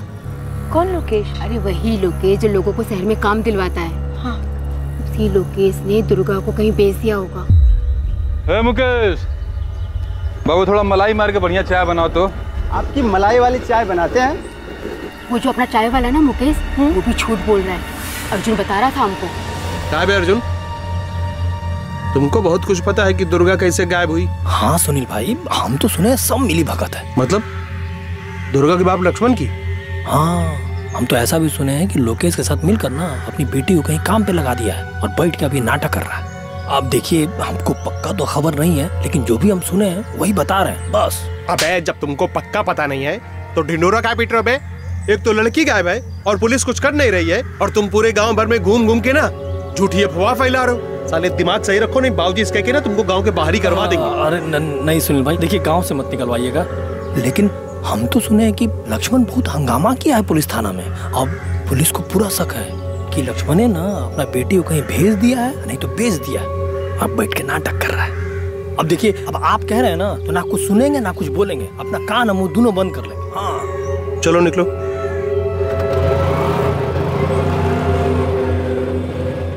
सरपंच जी, हमने दुर्गा की फोटो हर जगह भेजी है, लेकिन अभी तक उसके बारे में कोई खबर नहीं आई हमारे पास। और आप लोग लक्ष्मण पर ही इल्जाम लगा रहे हैं कि उसी ने अपनी बच्ची को कहीं भेज दिया होगा। अब आप ही सोचिए, एक लड़की स्कूल से निकलती है, गांव के रास्ते तक आती है, लेकिन वो घर नहीं पहुंचती। ना ही किसी के साथ उसकी कोई दुश्मनी है और ना कोई ऐसी बात जो किसी और की तरफ इशारा करे, तो जाहिर है कोई जान पहचान वाला ही होगा।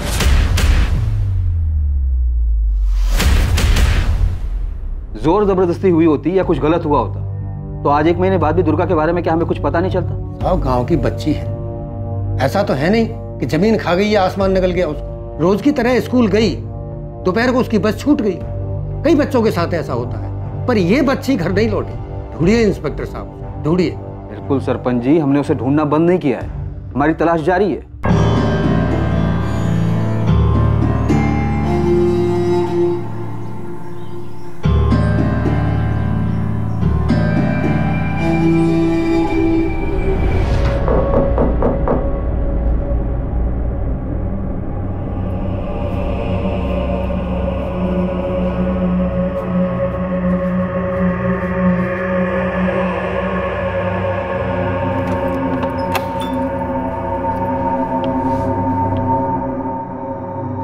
अम्मा जाओ, सो जाके।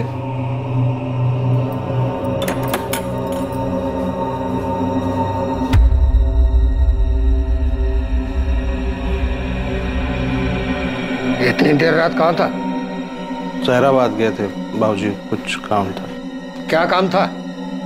था इसे कुछ काम था। तो क्या सोचता है सुनील? तो रोज देर रात घर आएगा, तेरी माँ चुपके से दरवाजा खोलेगी और हमको पता नहीं लगेगा। इसने खाना नहीं खाया होगा। तुम चुप रहो। 13 अक्टूबर को कहाँ था? वो हम कुछ काम के लिए गए थे। क्या काम? बोला ना बाबूजी, कुछ काम के लिए गए थे। अब तुमसे ऐसे पूछताछ करो जैसे पुलिस वाले। जी छोड़ दीजिए। अरे जी छोड़ दीजिए। नहीं, रुको। सुनील, तूने तो कुछ नहीं किया दुर्गा के साथ? दिमाग खराब है क्या बाबूजी? सहराबाद क्या करने जाता है सब पता चलता है हमको। इसका मतलब हम वो दुर्गा के साथ हैं?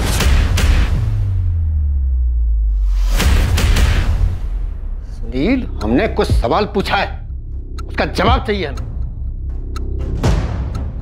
हम आपके बेटे हैं बाबूजी, आपके। आप ऐसा सोच भी कैसे सकते हो?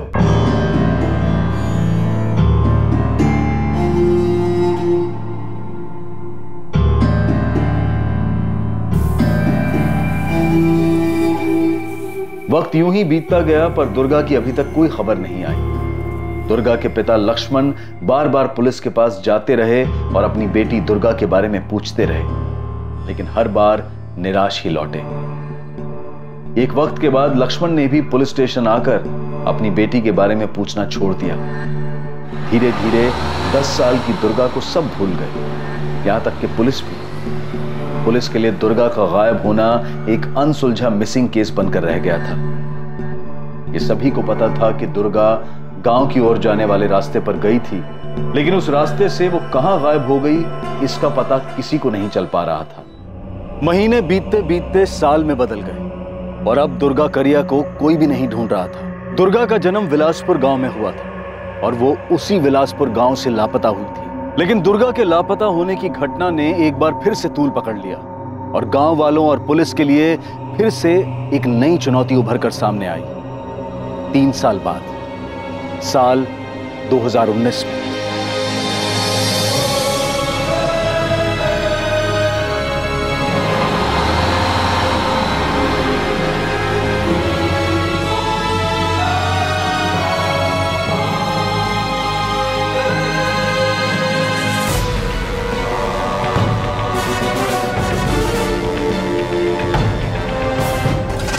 भैया, बस निकल गई क्या? अभी 10 मिनट पहले निकली है बेटा, देर हो गई तुमको।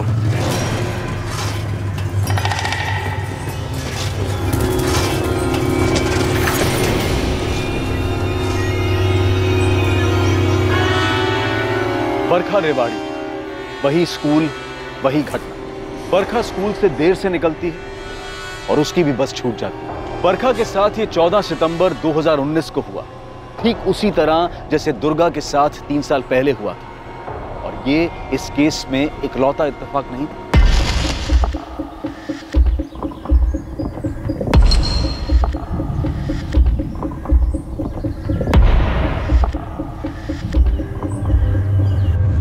हाँ साहब, देखे थे हम बरखा रेवाड़ी को। वो गांव के रास्ते से चल के जा रही थी, शायद उसकी बस छूट गई थी।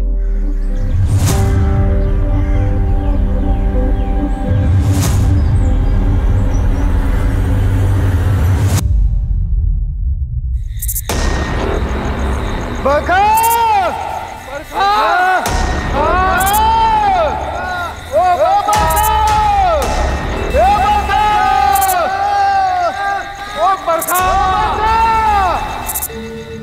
बस छूट गई थी इसलिए पैदल आ रही थी। पता नहीं क्या हुआ होगा, भटक गई होगी बेचारी। गांव में सब ढूंढ रहे हैं। ऐसे कहाँ चली गई होगी हमारी बेटी?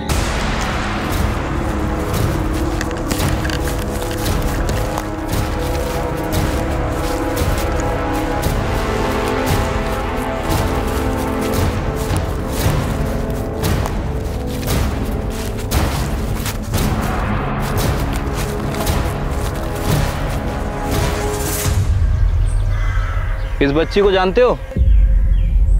हाँ साहब, इस लड़की को हम रोज देखते हैं, यही बस स्टैंड पर आती है। सायराबाद से बस आने वाली जो बिलासपुर जाती है उसी बस में ये भी जाती है सर। कल ये बच्ची बस के लिए लेट हो गई थी क्या? हाँ साहब, फिर ये पैदल निकल गई। वो क्या है ना साहब, बिलासपुर होकर जाने वाली एक ही बस है जो यहाँ 1:45 को आती है। सारे बच्चे इसी से निकल जाते हैं और जिनकी बस छूटती है वो पैदल चले जाते हैं। सर 3 बार पूरा एरिया छान मार लिया लेकिन कहीं कुछ नहीं मिला, ना ही बरखा रेवाड़ी का बैग और ना ही कोई ऐसी चीज जिससे कुछ आइडेंटिफाई कर सके। गीता, उस रोड पे कोई रेडी वाला या दुकान वाला नहीं है जो कुछ बता सके?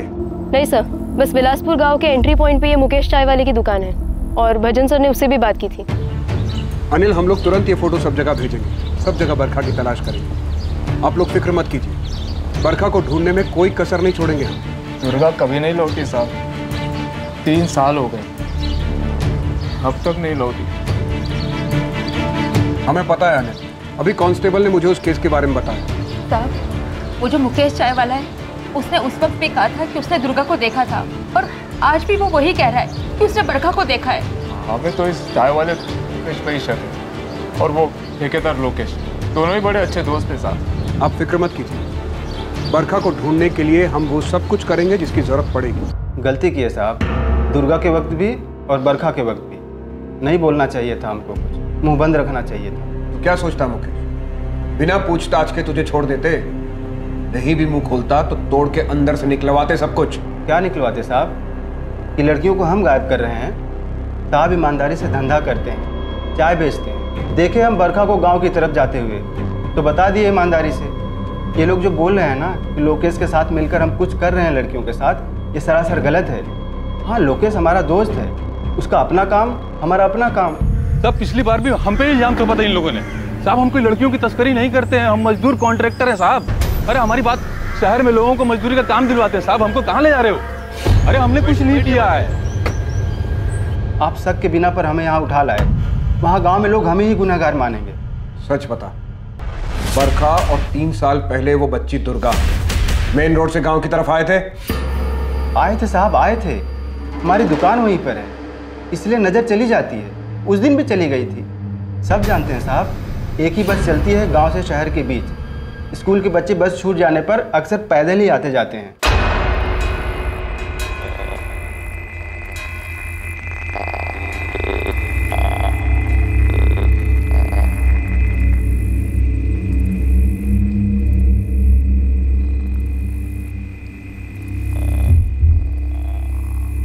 हम सिर्फ उन लोगों को लेके जाते हैं जिनको काम की आवश्यकता है, जो शहर में रह के काम करना चाहते हैं। हम जबरदस्ती किसी को नहीं ले जाते हैं। कहाँ लेकर जाता है लोकेश? ये ले, इसमें उन सभी लोगों का नाम लिख जिन्हें तू गांव से बाहर लेकर जाता है, और ये भी लिख कि उन्हें क्या काम पे करवाता है और कहाँ पे करवाता है। अब सब अलग अलग है साहब। अब किसी को फैक्ट्री में लगा दिया, किसी को कंस्ट्रक्शन साइट में कंट्रैक्टर हैं। आपको यकीन नहीं आ रहा था जितना लोग इस सुपरवाइजर है ना, फोन करके पूछ लीजिए। इसलिए तो कह रहा हूँ कि सबका नाम लिख और सबका मोबाइल नंबर भी लिख। भूपेन, तुम्हें 3 साल पहले इस दुर्गा का कभी कोई सुराग मिला था? नहीं हरीश, कोई सुराग नहीं मिला। जिस लोकेश और मुकेश से तुम अभी सवाल पूछ रहे हो, इन दोनों से मैंने तब भी शक्ति से पूछा। देख लो, अगर तुम ये पता कर पाओ कि ये लोकेश शहर में लोगों से कहाँ काम करवाता है तो शायद तुम्हें कोई लीड मिल जाए। मुझे पूरा यकीन है उस वक्त तुम्हारा शक भी दुर्गा के पिता पर गया होगा। हाँ, शक तो था उस पर, लेकिन हमारे पास कोई ठोस सबूत नहीं थे उसके खिलाफ कि उसने खुद कुछ किया हो। पर ये निश्चित रूप से कोई जानने वाला ही था जो दुर्गा को उठा ले गया या उसके साथ कुछ गलत किया। इन दोनों केसेस में एक जैसे कई सारे इत्तेफाक हैं। सच कहूँ तो विलासपुर छोड़ने के बाद मुझे ऐसा लगा कि उस गांव के अंदर ही कुछ है। कुछ जैसे? एग्जैक्टली कुछ नहीं कह सकता, लेकिन कुछ काला जादू वगैरह मैं नहीं जानता। शायद वो लड़कियां खुद से ही भाग गई।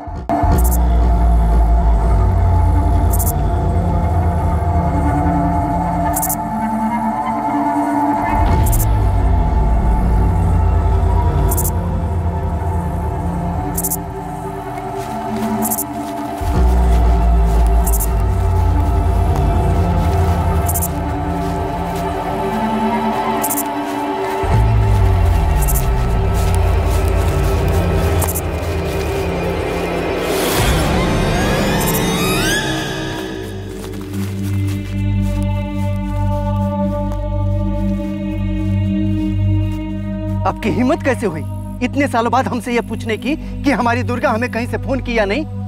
आपको क्या लगता है कि वो अपने आप भाग गई?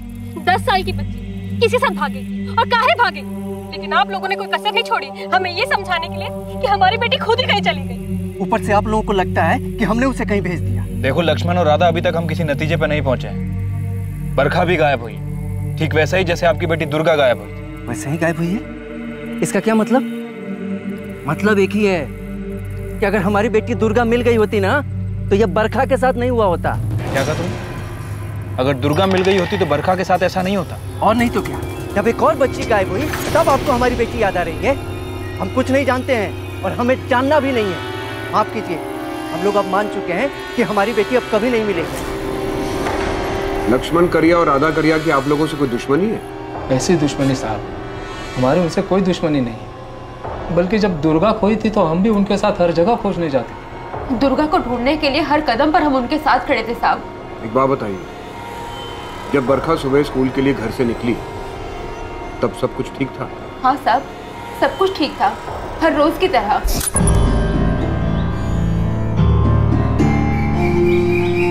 माँ, बाबा, हम निकल रहे हैं। हाँ।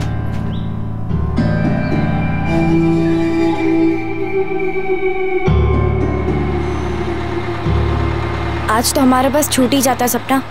घड़ी 5 मिनट देर से चल रहा है और हमको अब पता चल रहा है। हम तो अपनी घड़ी 5 मिनट आगे करके ही रखते हैं। बस ऐसे ही इधर उधर की बातें हुई थी बरखा से।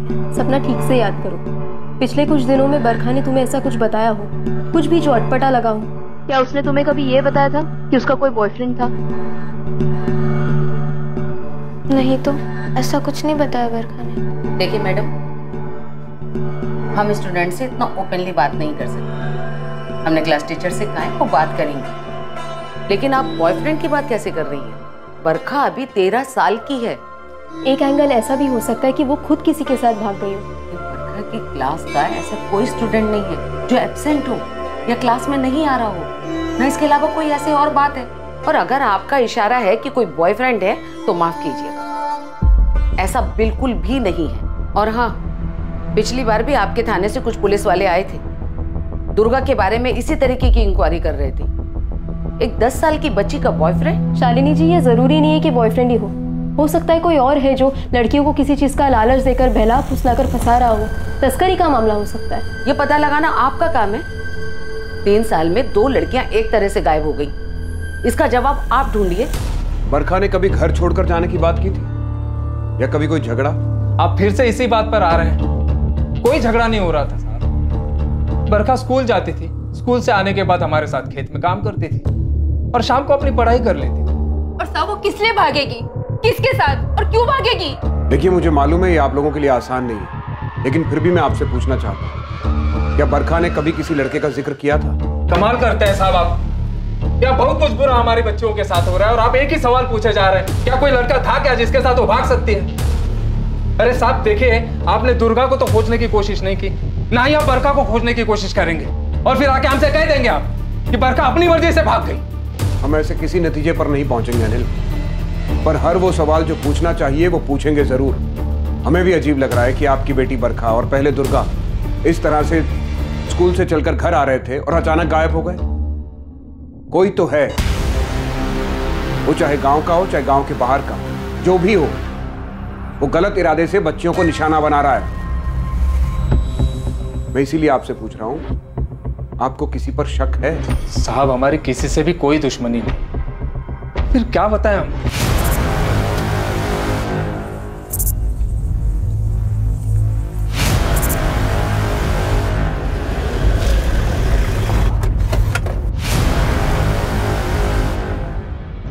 सरपंच जी कहाँ मिलेंगे?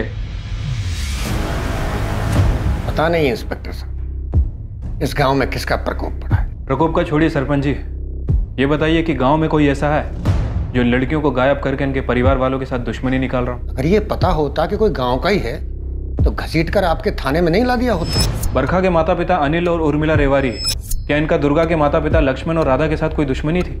इनकी बेटी भी तो ऐसी गायब हुई थी ना। काहे की दुश्मनी? दोनों मजदूर परिवार हैं, एक दूसरे पर ऐसा जुल्म थोड़े ही करेंगे। सरपंच जी, मैंने लक्ष्मण करिया से बात की थी। उसने कहा था कि अगर दुर्गा मिल गई होती तो बरखा के साथ ऐसा नहीं होता। उसके स्वभाव से मुझे ऐसा लग रहा था कि वो शायद किसी से बदला लेना चाहता। काहे का बदला? लक्ष्मण और उसकी पत्नी राधा दोनों तो बेटी दुर्गा के खोने के गम में टूट चुके हैं। ठीक है, फिलहाल इस गांव में हम सभी को संदिग्ध मान के चल रहे हैं। क्या आपकी नजरों में भी कोई संदिग्ध है? अगर हमें कुछ पता होता तो सामने से आकर के बताते, लेकिन ये लोकेश है ना, इसके ऊपर गांव वाले शक करते आए हैं। और आपसे पहले जो पुलिस वाले थे वो भूपेन जी, वो तो कह के चले गए। लोकेश की छानबीन में उनको कुछ नहीं मिला।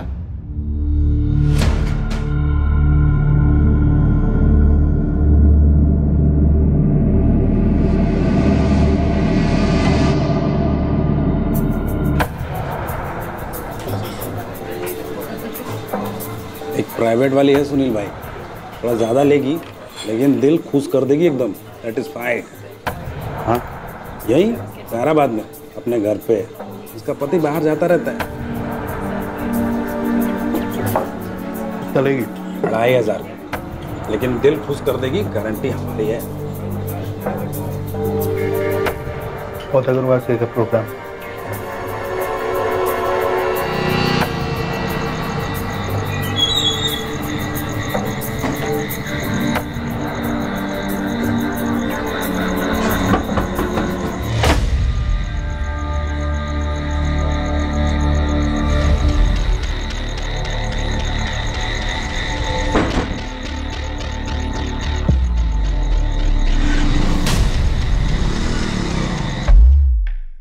ये गांव का एंट्री पॉइंट है और ये मुकेश चाय वाले की दुकान।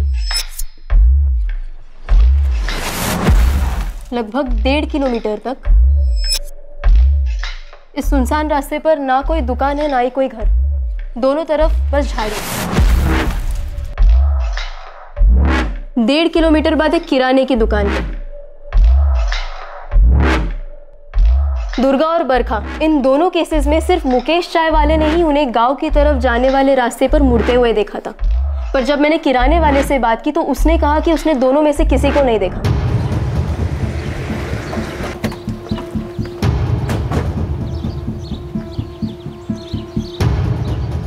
इसे देखा है तुमने? जी हाँ मैडम, हम जानते हैं इसको। ये तो बरखा है, अनिल भाई और उर्मिला बहन की बेटी। तुमने बरखा को 14 सितंबर को यहाँ से पैदल जाते हुए देखा था? जी नहीं मैडम, नहीं देखा। गांव वाले भी यही पूछ रहे थे। ये दुर्गा, इसे भी नहीं देखा था तुमने 3 साल पहले? जी नहीं मैडम, हम नहीं देखे। ये लड़कियाँ इस रास्ते से गायब कहाँ हो सकती है? अब इसके बारे में हम क्या बता सकते हैं मैडम।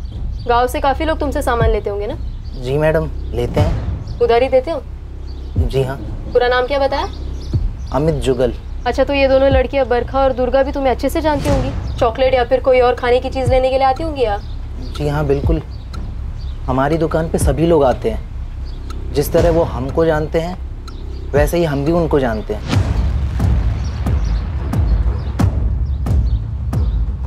ये एक पगडंडी है जहाँ से शायद ही कोई बाइक वाला आ जा सकता है, और वहीं से 500 मीटर पर एक और पगडंडी है जो बाएं ओर जाती है। इन दोनों लड़कियों के साथ कुछ तो ज़रूर हुआ होगा, जो दुर्गा अक्टूबर 2016 और बरखा सितंबर 2019 में इस तरह से गायब हो गई। कुछ समानता तो जरूर होगी इन दोनों लड़कियों में, या फिर इनके परिवार वालों में। भजन, तुमने दोनों परिवारों से बात की थी? जी, लेकिन किसी ने भी आपसी रंजिश और दुश्मनी से इनकार किया है। अपहरण, मानव तस्करी के लिए अपहरण किया होगा? नहीं, हमने लोकेश की अच्छी तरह से तफ्तीश की है। लोकेश एक लेबर कॉन्ट्रैक्टर है, और जहाँ जहाँ लोकेश ने लेबर्स भेजे हैं, मैंने उन सभी कॉन्ट्रैक्टर से बात की है। यहाँ तक कि अपने एक आदमी को भेजा है वहाँ पे चेक करने के लिए। सर, कहीं भी बाल मजदूरी नहीं हो रही। एक बहुत ही खास बात है इसमें। दुर्गा 2016 और बरखा 2019। ऐसा नहीं है कि गांव की तरफ जाने वाले इस रास्ते से 2016 से 2019 के बीच इन 3 सालों में और बच्चे और बच्चियां ना गुजरे हों और सही सलामत अपने घर ना पहुंचे हों। इस बारे में मैंने गांव वालों से बात की है। उनका कहना है कि ऐसा कई बार हुआ है कि उनके भी बच्चों की बस छूट गई है, लेकिन सभी बच्चे सही सलामत घर वापस आ गए। तो फिर यही दोनों लड़कियां दुर्गा 2016 और बरखा 2019 में क्यों गायब हुई? सिर्फ इन्हीं दोनों को निशाना क्यों बनाया गया? ऐसी कौन सी बात है इन दोनों में?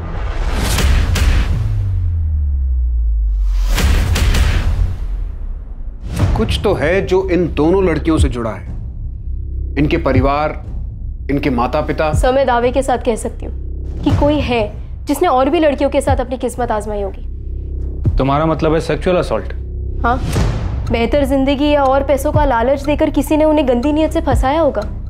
सर, ये लड़कियां बहुत ही गरीब परिवार से, गांव के सरपंच और उसके बेटे सुनील के अलावा किसी के पास स्मार्टफोन्स तक नहीं है।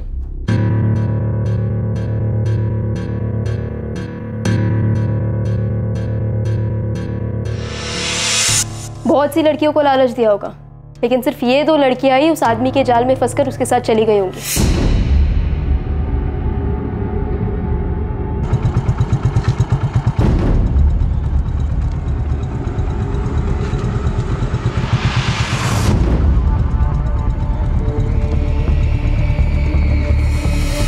गीता, तुम्हें स्कूल के आसपास ऐसा कोई मिला जो लड़कियों पर नजर रख रहा हो, उन्हें अपना शिकार बनाने की फिराक में हो? स्कूल के आसपास तो ऐसा कोई नजर नहीं आया। हो सकता है गांव का कोई हो जो इन लड़कियों को फंसाने के लिए किसी बाहर वाले की मदद कर रहा हो। अरे बढ़िया पैसा मिलेगा और साथ में रहना खाना पीना सब एकदम ठाट से होगा। अरे नहीं नहीं नहीं, अरे तुम बात तो सुनो। हमारे गांव में नहीं, हमारे गांव के बाहर। अरे सायराबाद में नहीं तो कहीं बाहर इंतजाम करा देंगे। गीता, तुम ज्यादा सोच रही हो। इस बात में बहुत सारे इत्तेफाक हैं। ये दुर्गा और बरखा उस दिन भी वैसे ही स्कूल गई थी जैसे कि हमेशा जाती थी। थोड़े समय के लिए मान लेते हैं कि इन दोनों बच्चियों को किसी ने लालच दिया, तो फिर ये दोनों बच्चियां ठीक उसी दिन क्यों गायब हुई जिस दिन इनकी बस छूट गई? और इनकी बस तो गलती से छूटी थी क्योंकि स्कूल में देर हो गई थी। सर, वहां कोई प्लानिंग नहीं थी।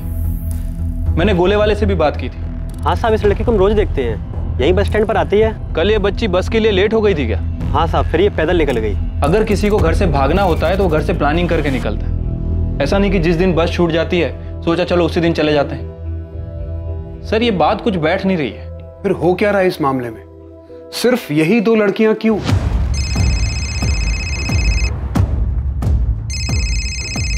स्कूल की प्रिंसिपल शालिनी जी। जी शालिनी जी। बरखा की सहेली सपना ने हमें अभी अभी आकर कुछ बताया।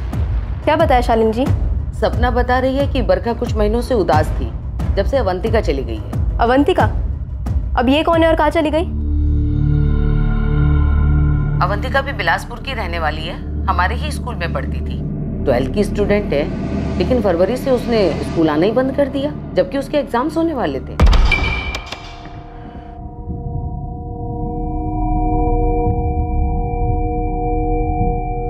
अवंतिका चोरी? लेकिन वो गई कहाँ? हमें सिर्फ इतना मालूम है कि उसने पढ़ाई छोड़ दी। अवंतिका चूरी लता चूरी और विनायक चूरी की बेटी थी। लता चूरी और विनायक चूरी दुर्गा और बरखा के माता पिता की तरह ही खेतों में मजदूरी का काम किया करते थे।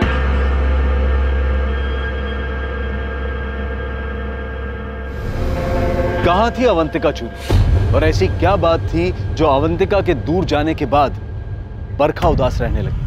बरखा और अवंतिका खास दोस्त थे। बरखा इसीलिए थोड़ी उदास रहती थी क्योंकि अवंतिका उसे बिना कुछ बताए चली गई थी। बरखा, बरखा जल्दी कर, स्कूल की बस निकल जाएगी। ए बरखा, जल्दी आ बेटा। आ रहे हैं। क्या है? जल्दी करना यार, इतना धीरे करेंगे तो बस नहीं निकल जाएगी। चल चल, और बैग तो लेने देती प्लीज, तू जल्दी कर।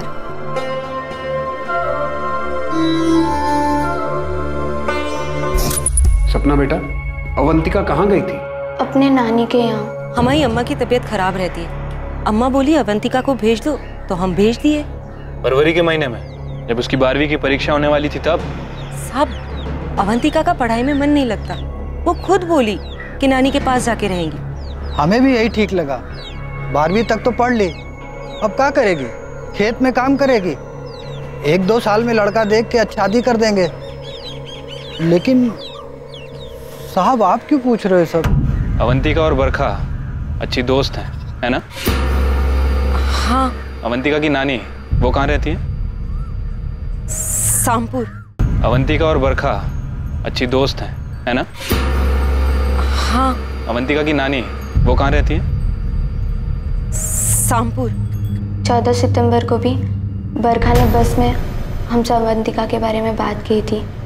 बरखा उस दिन लेट हो गई थी। हम तो अपनी घड़ी 5 मिनट आगे करके ही रखते हैं। हमको भी ऐसा ही करना चाहिए। पता है, पहले हमको कभी देरी ही नहीं होता था। अवंतिका हमेशा टाइम से पहले पहुंच जाती थी, हमको घर से बाहर सही टाइम पर निकालने के लिए। तुम्हारा बात हुआ अवंतिका से? नहीं ना, कहाँ। सोच रहे हैं जाके उससे मिल ले। एक दिन स्कूल के बाद जाकर मिल आएंगे। सर, शामपुर बताया था अवंतिका की माँ ने, एड्रेस भी दे दिया, लेकिन फोन ना तो अवंतिका के पास है और ना ही उसकी नानी के पास। हम वहाँ चल के उससे बात करते हैं, शायद उसे बरखा के बारे में कुछ पता हो। पुलिस की टीम अवंतिका से मिलने के लिए तुरंत सामपुर गांव के लिए निकल गई।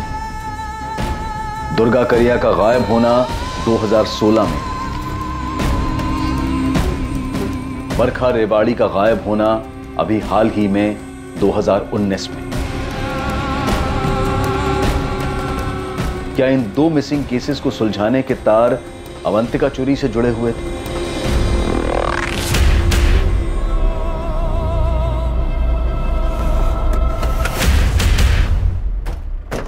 पुष्पा देवी जी। हाँ, आप विलासपुर में रह रही लता चूरी की माँ है ना, अवंतिका चूरी की नानी? जी, क्यों? आप ये क्यों पूछ रही हैं? अवंतिका चूरी कहाँ है अभी? वो तो यहाँ नहीं है। यहाँ कब आई वो? लता ने हमें बताया था कि फरवरी महीने से आपकी तबीयत कुछ ठीक नहीं रहती थी, इसीलिए उन्होंने अवंतिका को आपके पास आपके देखभाल के लिए भेजा था। नहीं।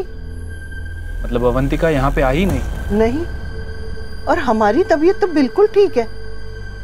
लता ने और विनायक ने अवंतिका को यहाँ नहीं भेजा,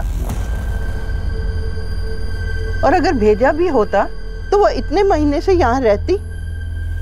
हमने अवंतिका बिटिया के बारे में लता से पूछा था और उसने कहा कि वो सायराबाद में किसी कॉलेज में पढ़ रही है। तो तू क्या करने वाली है अवंतिका? भाग जाएगी क्या? इस बारे में कुछ नहीं सोचा है बरखा। अगर भागने वाली है तो तू जाएगी कहाँ? हम इस बारे में अभी कुछ भी नहीं सोचा है बरखा। ऐसा बिल्कुल नहीं हो सकता कि अवंतिका अपने 12th के एग्जाम्स देना नहीं चाहती थी। वो भला ऐसा क्यों करेगी? वो बहुत अच्छी स्टूडेंट है। 10th स्टैंडर्ड में 80% से ज्यादा मार्क्स लेकर आई थी। हमें तो विश्वास ही नहीं हो रहा कि उसके माता पिता ऐसा कहेंगे कि अवंतिका का पढ़ने में मन नहीं था। देखिए, हम उनसे ज्यादा पूछताछ नहीं कर सकते, ये उनका व्यक्तिगत मामला है। क्योंकि हमसे बोला गया था कि वो अपनी बीमार नानी के पास गई है। आप कह रहे हैं कि वो वहाँ नहीं है। ये बड़ा अजीब लग रहा है। आखिर अवंतिका है कहाँ? ठीक है शालिनी जी, हम अवंतिका के पेरेंट्स से पूछताछ करते हैं, ये जानने के लिए कि अवंतिका है कहाँ। इस विनायक चोरी और लता चोरी को कस्टडी में लेकर पूछताछ करते हैं। तो बहुत ज्यादा चांसेस है कि अवंतिका भी मिसिंग हो। सर, मुझे लग रहा है कि अवंतिका और बरखा का मिसिंग होना, ये दोनों घटनाएं एक दूसरे से जुड़ी हो सकती हैं और ये दुर्गा के लापता होने से भी जुड़ा होगा। पुलिस को हम सब सच सच बता देंगे। सच? अरे क्या वो हमारी बात का विश्वास करेंगे?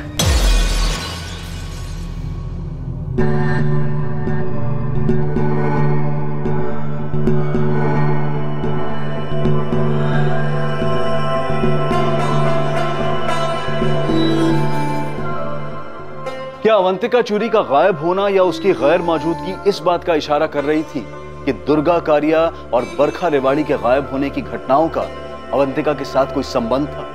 तब जब अवंतिका ना बिलासपुर में थी ना स्कूल जाती थी। अब सवाल यह है कि अवंतिका आखिर थी कहां?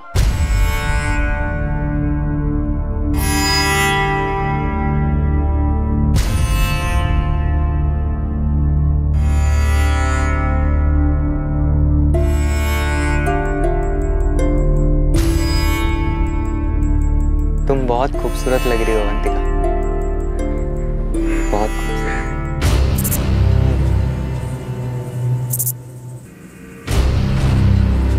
रूपा मोदक, उम्र 23 साल। साल 2017 में रूपा मोदक की हत्या हुई थी। रूपा मोदक की हत्या का संबंध बिलासपुर गांव में जो कुछ भी घटित हो रहा था उससे जुड़ा हुआ था। इन सारी घटनाओं में संबंध क्या था? अगर अवंतिका अपनी नानी क्या नहीं थी तो वो कहां थी? अवंतिका कहां मिली? दुर्गा और बरखा के केसेस में उसकी क्या भूमिका रही? क्या दुर्गा और बरखा भी कहीं और मिलेंगी? अवंतिका के माता पिता क्या छुपा रहे थे? दुर्गा, अवंतिका और बरखा को चाय वाले मुकेश ने गांव की तरफ जाते हुए देखा था, लेकिन किराने वाले अमित जुगल ने उन्हें गांव की तरफ आते हुए नहीं देखा था। तो आखिर ये तीनों लड़कियां गई कहां थी? बहुत सारे सवाल हैं और इन सारे सवालों के जवाब हमें मिलेंगे कल रात इस केस के दूसरे और आखिरी भाग में। जय